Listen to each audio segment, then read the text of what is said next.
I'm looking at a room of people that should be 400 people deep. They're probably 175 to 200 people max. And at the moment where it's all supposed to come together, nothing happens.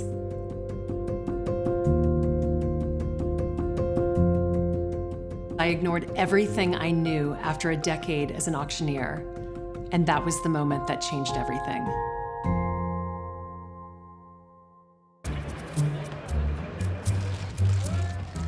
When I was in college, I read an article in Vanity Fair magazine about Princess Diana's dresses being sold at a place in New York City called Christie's Auction House.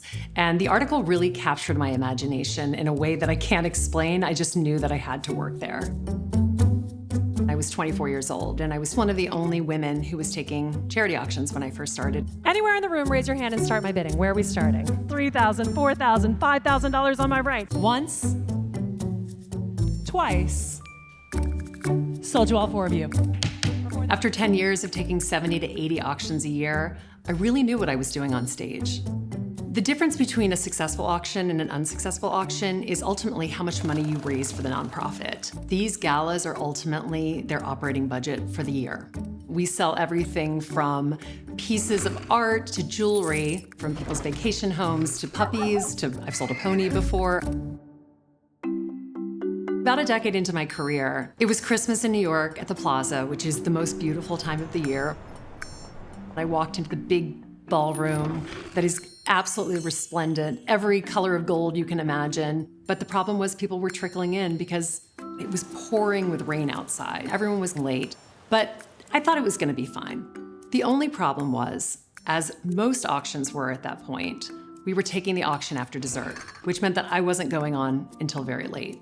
Then it became apparent that the room was not gonna be even completely full. And so I sat in this resplendent ballroom, waiting to go on, and before too long, as dessert went down, I watched as people started to leave. And I don't mean a couple of people, I mean probably half the room left. The room was dead. And so then I get on stage for the paddle raise portion of the night. Paddle raise is always my favorite. If you have a packed room, there's so much energy and you can really see people getting excited about it. So you start at the highest level that you have someone in the room who you know wants to give.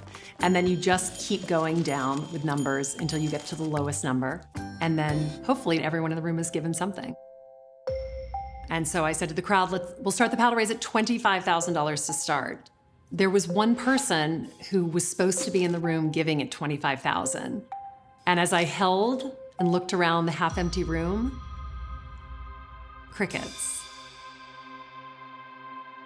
And so I got that feeling in my gut, like, oh God, here we go. But you go down to the next level, keep a smile on your face. Anyone in the room at $10,000. And I'm looking around the room, there's supposed to be 4 people at this point, crickets. Can you even imagine? It was so awful. And so then I keep going down. We were able to get more bids, but the critical bids, the ones that really set the tone, weren't there. And I think at the end of the night, we'd raised about a quarter of what the nonprofit wanted. And it was awful. It was absolutely awful. I don't even think that I got a cab home. I think I probably just walked home in the rain and cried. I'd had many other tough charity auctions. Being a charity auctioneer is a tough job. But I think this one stood out because at that point, I had the expertise. I was really confident on stage. But then when I got off stage to have conversations with nonprofits and event planners about what they were doing, all of that confidence would dissipate. I was afraid of looking pushy or aggressive, things that I'd been taught in the South not to be growing up. So the following year, I was sitting at my desk at Christie's on a conference call, and all the key stakeholders from the year before were on the call. And so as the call started, I remember the event planner saying something along the lines of, all right, so the auction will be at the end after dessert. And I don't know why, but this was the first time I ever said, you know, I really think we should rethink the timing of the auction. And I was immediately shut down. Well, that's the way we've always done it, so we'll just do it that way. And every other time, I would have immediately stopped talking and said, yes, of course, whatever you want. But because the earlier year had not been successful, I felt like it could not happen like that again. And so I said, I think that we should talk about pushing the auction earlier in the evening, because if we have it after dessert, there's no one left in the room. And immediately someone else came back and said, no, that's the way that it's always been done. We're gonna keep it that way, with a great amount of finality. For the first time, I remember thinking, no. I said, I think it's fine if you wanna continue doing the auction after dessert, but I won't be taking your auction because I don't take auctions after dessert anymore. And there was a pause. For me, it seemed like eternity. And all of a sudden, the board chair broke in and he said, well, Lydia's the expert, so if she said we're gonna do it before dessert, we're gonna do it before dessert. And I remember sitting at my desk, I can remember this moment so well, and putting the phone on mute so that I wouldn't say another word, and literally fist pumping like, oh my God, I can't believe I just did that. What a small win, but it felt like the biggest moment for me. And that auction was great, because the auction was in the right place.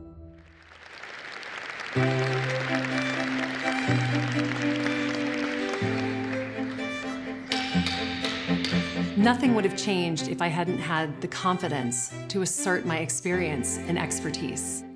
I've continued along the same path. I've been an auctioneer for over 2 decades, and I've raised over $1 billion for nonprofits. $25,000 is our next level of giving. We're at $50,000. Title 660. I think a lot of times if we're not using our voice to voice what we know, we feel like we can't. But what I like to say is speak up. You know, if you're walking into a meeting where you're constantly worried that people are looking at you thinking, well, that person's bringing nothing to the table, come to every single meeting with one talking point, something that you know that you can say with authority. And ultimately, in my opinion, that's where confidence comes from being able to use your voice in a way that feels true to you. If you seem like you're unsure, people are gonna feel that way about you. We underestimate how much people believe what we say about ourselves.